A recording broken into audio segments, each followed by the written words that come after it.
There's one thing that should never ever be left to politicians to manage. It is the security sector. The safety and security of Kenyans is so paramount that this should actually be left to security professionals to do this work.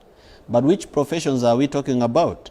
377 billion has been allocated to the security sector this year.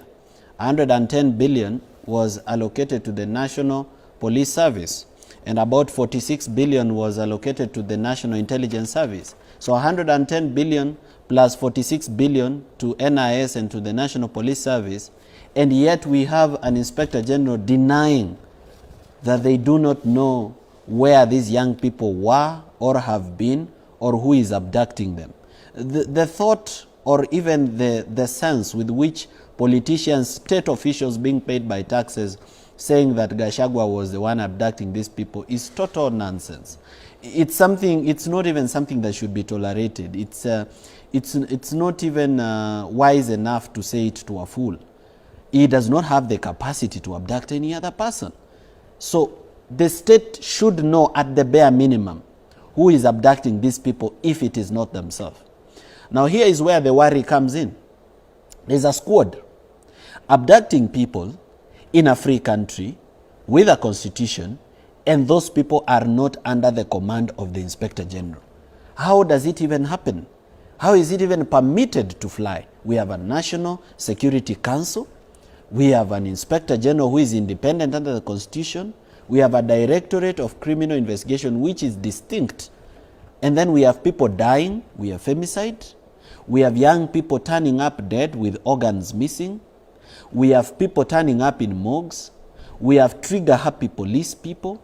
We have unmotivated police officers. We have people who are poorly paid, who have poor housing. And we have people who are being abducted and disappear merely for criticizing the government.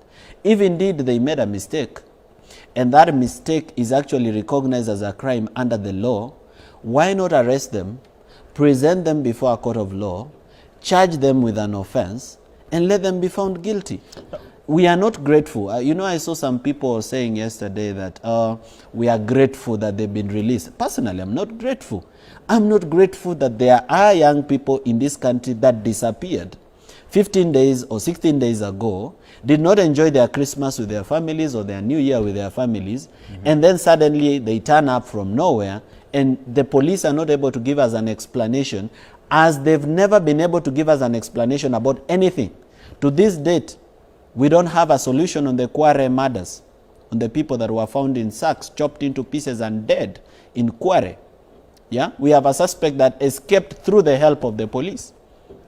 To this day, we do not know how many people died in Shakahola, all right? How many people were exhumed, or how many bodies were exhumed, and whether those bodies have been given to the families for burial. No. So it's a sad situation. We have a completely mismanaged security sector, and I can tell you that the reason we have that problem is because we are allowing politicians to manage security. Fair enough. Before I engage Wakili, let me ask you, because you raised the issue of the Kware murders and the investigative agencies. On the issue of the Kware murders, they say Collins Jumaisi did escape. Now, there's a concern in regards to the investigative agencies here in the country, because they are unable to locate Jumaisi. If indeed it is true, is the murderer, they are unable to locate even the person who killed the student in January, the university student in January. Just forgotten the name. But there are very serious concerns in regards to bringing the perpetrators of all these murder cases to book. How does that, paint the investigative agencies in the country? The security sector is grossly mismanaged in Kenya, all right? We have police officers who hold high ranks, who we've not done a lifestyle audit on them. They have a lot of illicit wealth. Some of them are billionaires in a manner that which their salaries does not support. Right now, if you ask the DCI to locate Morara, they know where I am this very second. They even know who I'm talking to because they've hacked my phone.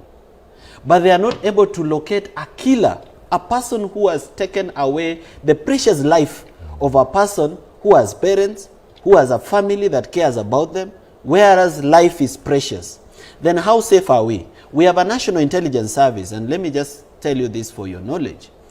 We have a National Intelligence Service where we have political cronyism. People are being given positions in the NIS on the basis of politics. Okay. For example, at this very point, I can say it right here on K24, that the person managing political affairs in the National Intelligence Service is the son of Mudavadi. So then when you leave state agencies which are managing security to be managed by politicians, what are you going to come up with? You're going to come up with NIS reports that are stories ajaba. Okay. And that is why the President of the Republic of Kenya keeps making the wrong decisions, because he keeps getting stories ajaba reports from the NIS. Yet these are people who've been allocated 46 billion shillings. That's 46,000 million. Fair enough. I've been to very many police stations. Just yesterday I was at Central Police Station. What do you find? Broken furniture, toilets that are not fit for use by human beings. Okay. I was in Bamburi Police Station 2 months ago, and I found police officers eating the food that is meant for prisoners. MORARA KEBASO has released another dossier which calls for look at the politicians who are being given as special CS. They are gaining those large parastatals, especially the Interior Ministry. MORARA KEBASO now alleges that the Ministry of Interior is supposed to be led by somebody who understands this docket, not a politician. In the recent days, we saw how Matiang'i ran the Ministry of Interior, Kithure Kindiki, and now it is Murkomen who is going to be vetted for this position. But according to MORARA KEBASO, this position is really reserved, should be reserved for people who know what is happening in the interior, not politicians who can be swayed or can be used or can use this ministry to sway influences and even make away with their political decision.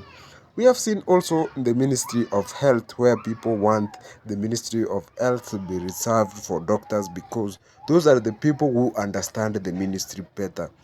The Ministry of Transport and Infrastructure, it should be given to engineers, not politicians. ICT, sports, education. But now you find in Kenya, it's all about political rewards. And these political rewards are the problem. These are what is messing Kenya. When some politician came out, even the other day we saw a politician called people Kumanina Zenu. Just imagine, that is an MP from Dadaab.